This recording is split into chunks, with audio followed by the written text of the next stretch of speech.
Vijayawada rural మండలం గొల్లపూల్లోని one సెంటర్లో విశ్వవిఖ్యాత స్వర్గీయ అన్న ఎన్టీఆర్ గారి 29వ వర్ధంతిని శనివారం ఉదయం ఘనంగా నిర్వహించారు. మహాన్ భావుడు అన్న ఎన్టీఆర్ గారు చేసిన సేవల్ని స్మరించుకునేందుకు Gollapudi one centre Telugu Desam party శ్రేణులతో పోటెత్తింది. ఈ కార్యక్రమంలో మైలవరం నియోజకవర్గ జనసేన పార్టీ ఇన్ఛార్జ్ శ్రీ అక్కల రామ్మోహన్ రావు, తెలుగుదేశం పార్టీ కుటుంబ సభ్యులు పాల్గొన్నారు.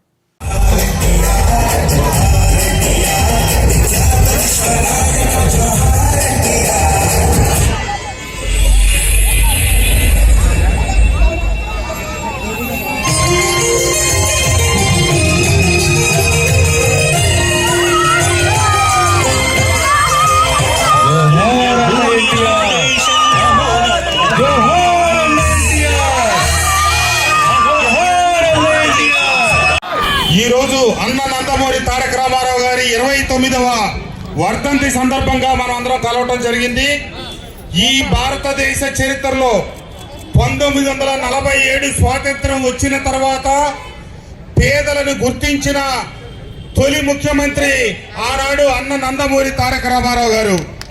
తెలుగు ప్రజల ఆత్మ గౌరవాన్ని ఢిల్లీలో తాకట్టు పెట్టిన రోజుల్ని తీసుకొచ్చి కాదు, మా ఆత్మ గౌరవం అని చెప్పి తెలుగు వాళ్ళకి ప్రత్యేకతలో చాటి చెప్పిన వ్యక్తి అన్న నందమూరి తారక రామారావు గారు. ఈ రోజు మీకు 4,000 రూపాయల వృద్ధాప్య పెన్షన్ అందుతుంది అంటే దానికి ఆద్యులు అన్న నందమూరి తారక రామారావు గారు. ఆ రోజు 25 రూపాయలతో మొదలెట్టిన పెన్షన్ భారతదేశ వ్యాప్తంగా వృద్ధులకి, అసహాయులు, నిస్సహాయులకి పెన్షన్ అందిస్తా ఉందంటే ఆ మహానుభావుడు మొదలెట్టిన కార్యక్రమమే. అంతేకాదు ఈ రోజు పేదల పట్టెడు అన్నం తింటా ఉన్నారంటే ఆ మహానుభావుడు ముందు చూపుతో మొదలెట్టిన ఆ రోజు కిలో బియ్యం 2 రూపాయల కార్యక్రమం. ఎన్నో సంక్షేమ పథకాల కాల్చుడు అన్న నందమూరి తారక రామారావు గారు. అంతేకాదు భూమిలో, ఆకాశంలో సగం హక్కు మహిళలకు ఉంది. స్త్రీలకి ఆస్తిలో విధిలిస్తే వచ్చేది కాదు, స్త్రీలకి ఆస్తిలో సమాన హక్కు కావాలని చట్టం చేసిన తొలి వ్యక్తి అన్న నందమూరి తారక రామారావు గారు అనే విషయం గమనించాలి.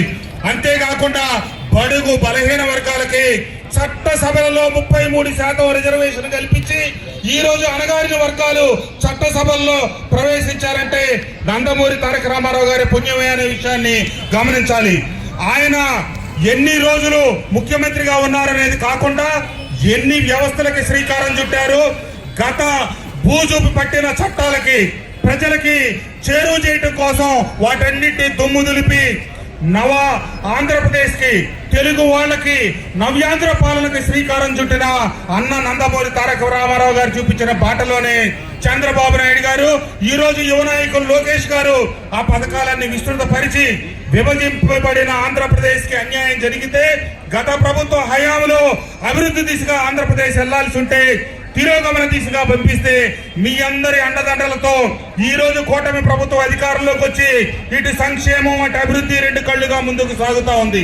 మన ప్రాంతం పురోభివృద్ధి సాధించబోతా ఉంది.